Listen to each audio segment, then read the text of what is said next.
Yang ingin imannya makin kuat boleh angkat tangan. Baik, Masya Allah, silahkan turunkan.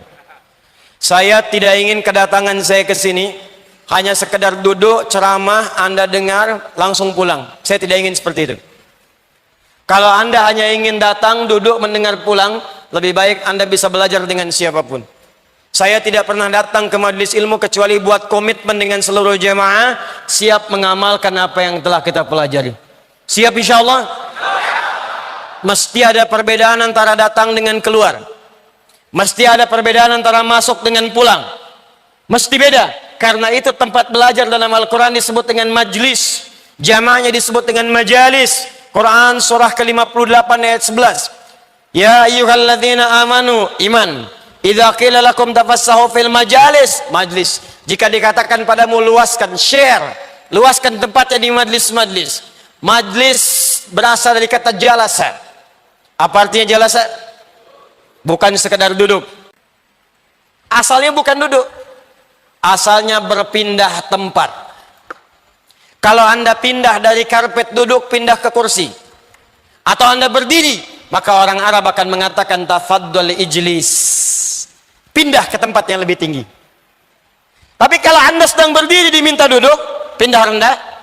Atau dari kursi pindah ke karpet, orang Arab fasih akan mengatakan tafaddal qu'udan. Karena itu Anda sholat berdiri, tak mampu berdiri, duduk. Qiyaman wa qu'udan, bukan julusan.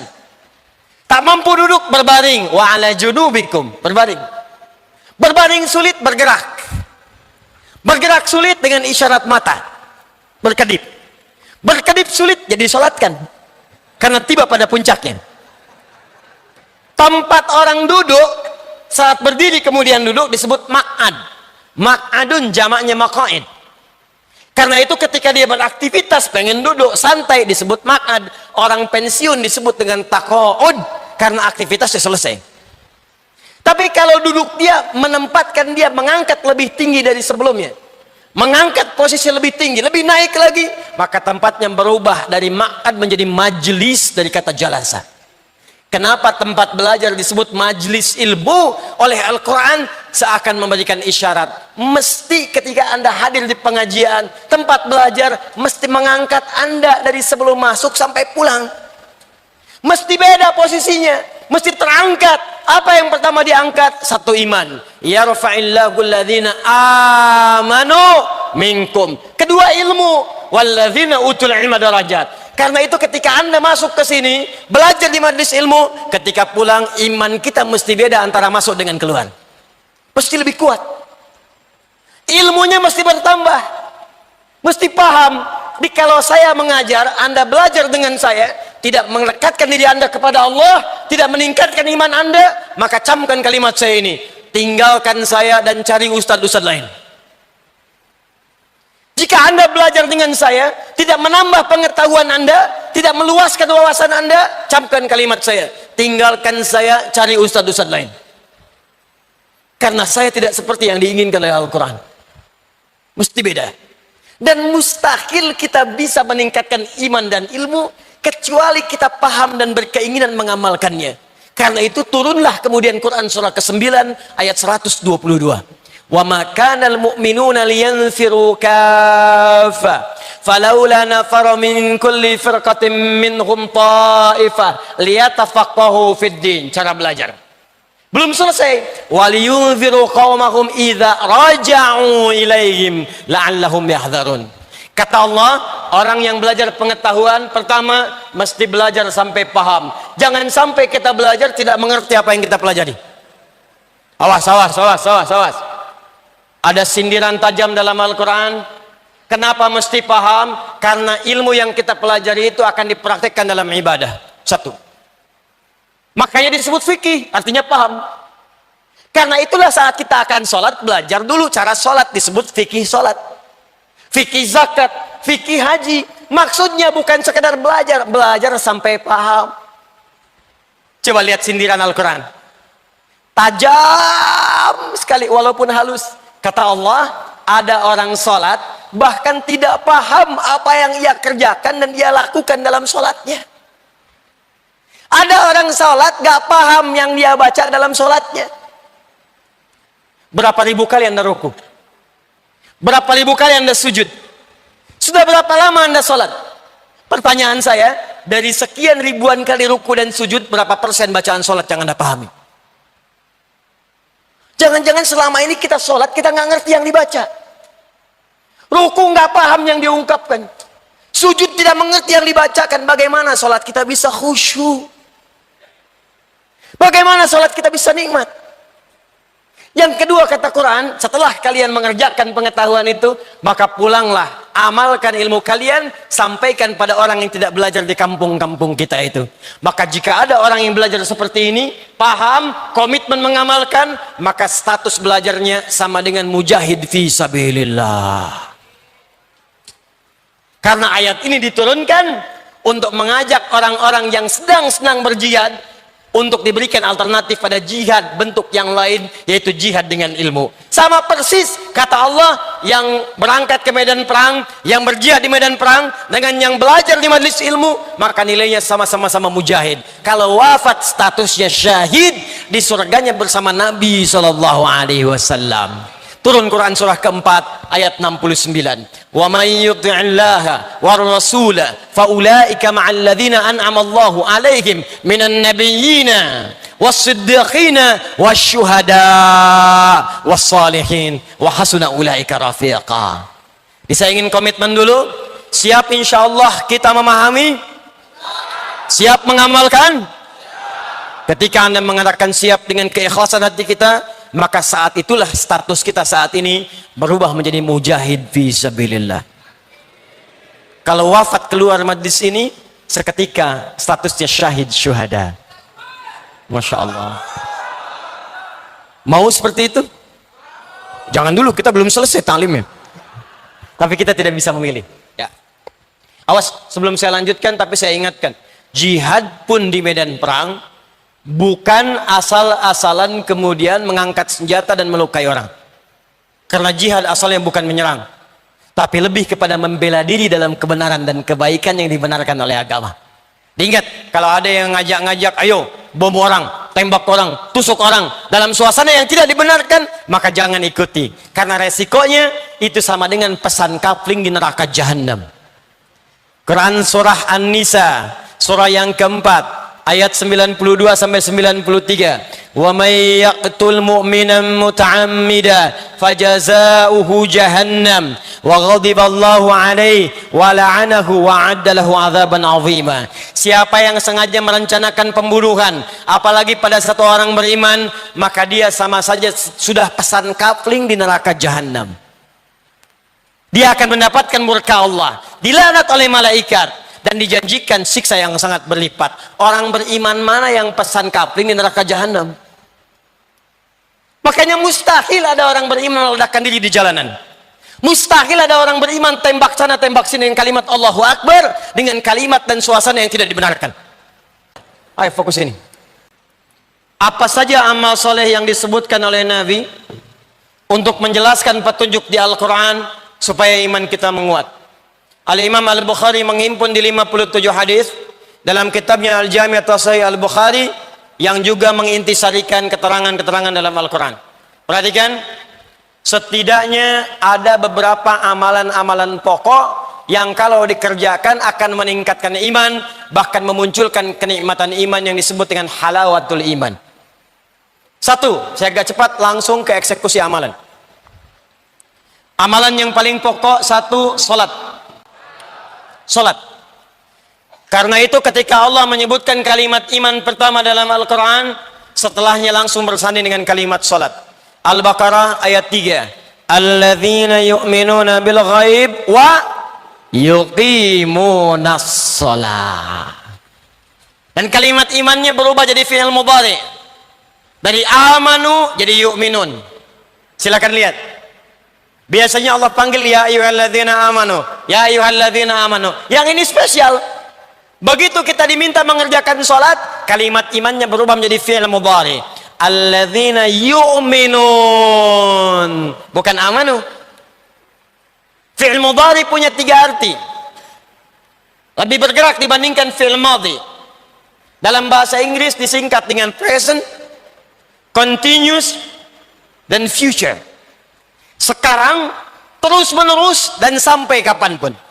Jadi ada amalan yang kalau kita kerjakan dengan baik, maka amal itu akan menjaga iman kita dari sekarang, terus menerus, sampai kapanpun saat kita kembali kepada Allah Subhanahu wa Ta'ala. Seakan Al-Quran ingin mengatakan, hei, kalian yang sedang beriman kepada Allah yang gaib, yang tak tampak dalam pandangan, kalau iman kalian ingin terus kalian pertahankan, terus kalian jaga, tertanam dalam jiwa, baik sekarang, terus menerus, sampai kamu kembali kepada Allah Subhanahu wa Ta'ala, saya turunkan amalan yang kalau engkau kerjakan itu, maka akan hadirlah sifat iman seperti itu. Apa amalannya? Wa yuqimunas salat.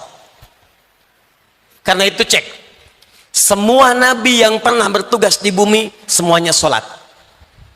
Untuk mempertahankan iman mereka kepada Allah dan menunjukkan kepada kita saking pentingnya sholat, semua nabi sholat, Pak.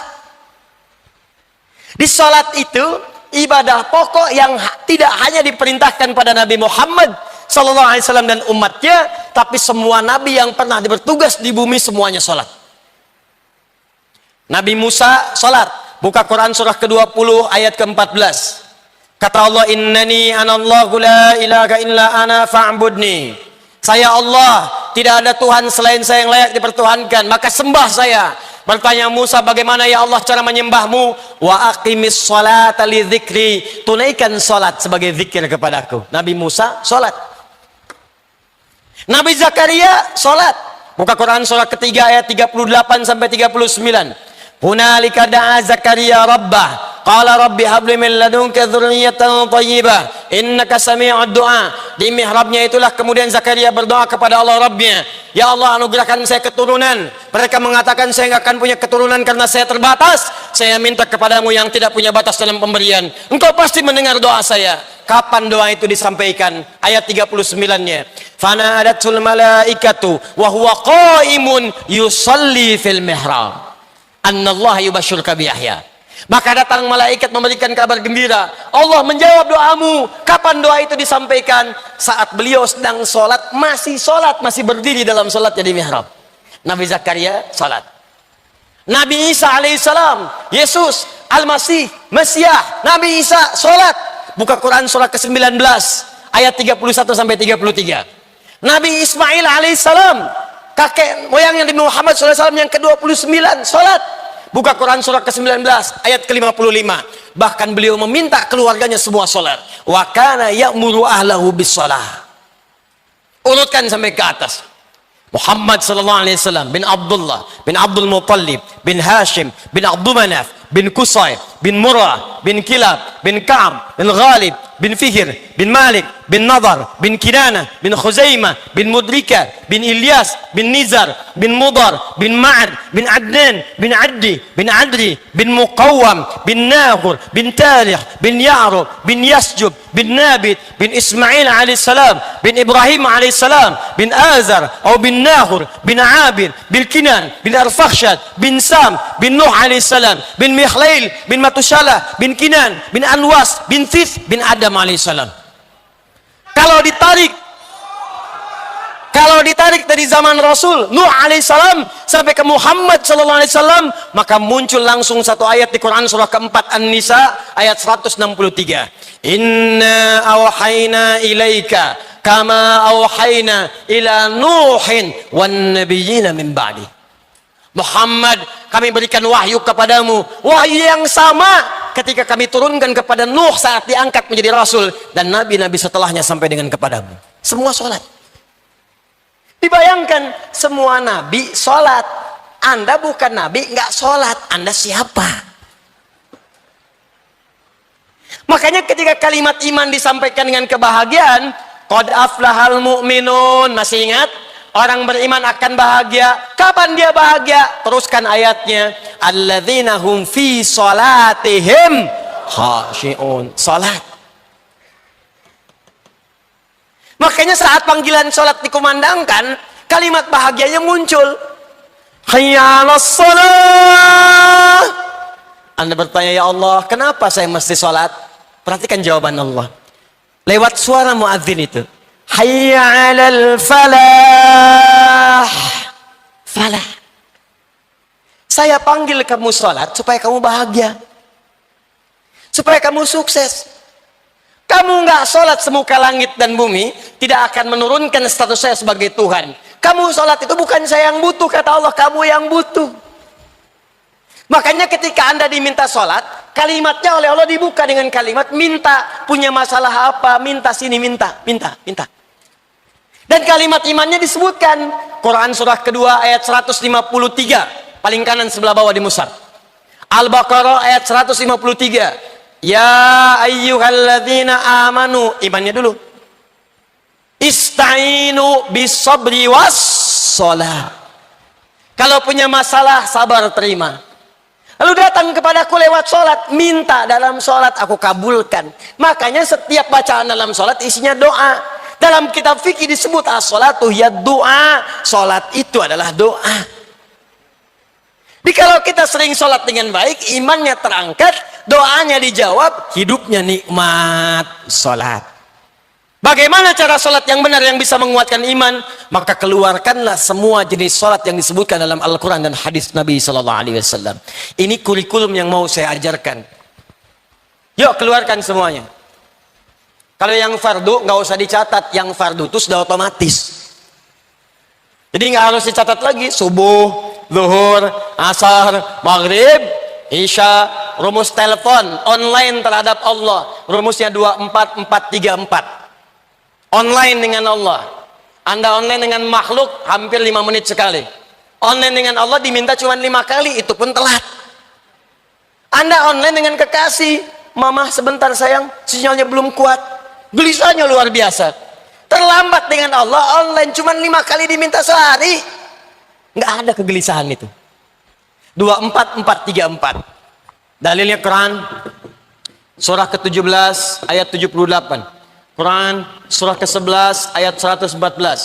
Waktunya diatur di Quran surah ke-4 ayat 103. Diminta dijaga di Quran surah kedua ayat 238. Paling kanan sebelah atas di mushaf. Aqimis salata liduluki syamsi ila ghasaqil laili wa Qur'an al-fajr. Inna Qur'an al-fajr kana mashhuda. Dalil salat 5 waktu. Dikuatkan pahalanya di Quran surah 11 ayat 114. Aqimis salata tarafayn nahar wa zulafan minal lail. Innal hasanati yudhibna sayyi'at. Salat fardu. Disebutkan waktunya di Quran surah keempat ayat 103. فَإِذَا قَضَيْتُمُ الصَّلَاةَ فَاذْكُرُوا اللَّهَ قِيَامًا وَقُعُودًا وَعَلَى جُنُوبِكُمْ فَإِذَا اطْمَأْنَنْتُمْ فَأَقِيمُوا الصَّلَاةَ إِنَّ الصَّلَاةَ كَانَتْ عَلَى الْمُؤْمِنِينَ كِتَابًا مَوْقُوتًا. Kata Allah, orang beriman itu pasti tahu waktu sholat. Tuh, cek. Ayo, cek tuh. Ayo. Kata Allah, bahasa bebasnya. Orang beriman itu, kalau benar imannya, pasti tahu waktu sholat. Ayo, lihat sini. Subuh besok jam berapa? Sini, jangan lihat ke atas. Sini. 4. Tuh. 341, 340, 440, 355. Terjadi perbedaan pendapat tentang waktu sholat subuh. Ini menunjukkan Anda berasal dari daerah yang tidak sama. Dan ini menunjukkan bahwa sholat itu benar perintah Allah, bukan karya manusia. Kenapa? Karena sholat itu satu-satunya ibadah yang akan terus dikerjakan selama 24 jam di muka bumi. Karena itu azannya terjadi perbedaan waktu. Surabaya selesai azan, Sidoarjo azan. Itu selesai azan, pindah lagi. Ternyata 24 jam nggak pernah berhenti lafaz azan.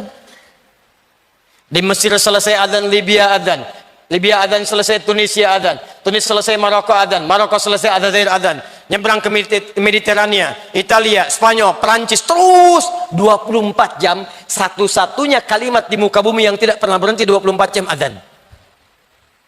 Kalau itu karya manusia, mustahil bisa demikian. Ini menunjukkan kebenaran risalah Islam. Dan ini menunjukkan sholat saking pentingnya 24 jam gak berhenti. Fardu. Orang beriman tahu waktu sholat. Karena itu kata Allah, kalau sudah tahu waktunya jaga, jangan ketinggalan. Muncullah Quran surah kedua ayat 238. Hafidhu ala sholawat. Hei, saling menjaga. Ingat. Kalimat Qur'annya bukan ihfadhu. Kalau ihfadhu hanya ke satu orang, jaga. Tapi kalimat Qur'annya hafidhu, menggunakan alif mufa'alah, saling jaga, ingatkan, share. Anda pulang ke rumah, satu suami, satu istri, 3 orang anak, ada 5 orang di rumah. Tiba-tiba Anda sudah susun jadwalnya, sholat subuh sampai dengan sholat isya. Anda bangun, istri belum bangun, bangunkan dia. Ayo, hafidhu. Anda istri bangun, anak belum bangun, ingatkan dia. Ayo, katanya ingin ke surga. Kalau perlu bikin menu sholat di meja makan Anda, simpan. Bek. Waktu sholat jam sekian, waktu sholat jam sekian. Itu yang dimaksud dengan hafidhu, saling menjaga waktu sholat. Ini yang standar. Kalau Anda ingin naikkan imannya, maka tambahkan pada jenis yang kedua. Keluarkan semua ragam salat di luar salat yang fardu, yang dikenal dengan nama nafilah, yang berhukum sunnah. Kalau Anda ingin berlatih meningkatkan iman ini, maka keluarkan jenis salat yang kedua ini, yang disebut dengan salat nafilah, yang hukumnya sunnah. 1. Quran surah ke-17 ayat 79 sampai 81. Dikuatkan di Quran surah ke-73 ayat 1 sampai 20. Dikenal dengan nama salat tahajud atau qiyamul lail. Orang beriman, maka dia akan mencoba untuk memaksimalkan salat tahajudnya. Kalau sulit ia kerjakan, maka ia sebut nama umumnya qiyamul lail. Apa beda tahajud dengan qiyamul lail? Kalau tahajud salat dikerjakan didahului dengan tidur terlebih dahulu. Dari kata hajada, aktivitas yang dikerjakan setelah tidur terlebih dahulu. Kalau ditambah tak dalam ilmu sharaf, itu menunjukkan kesungguhan, usaha yang serius.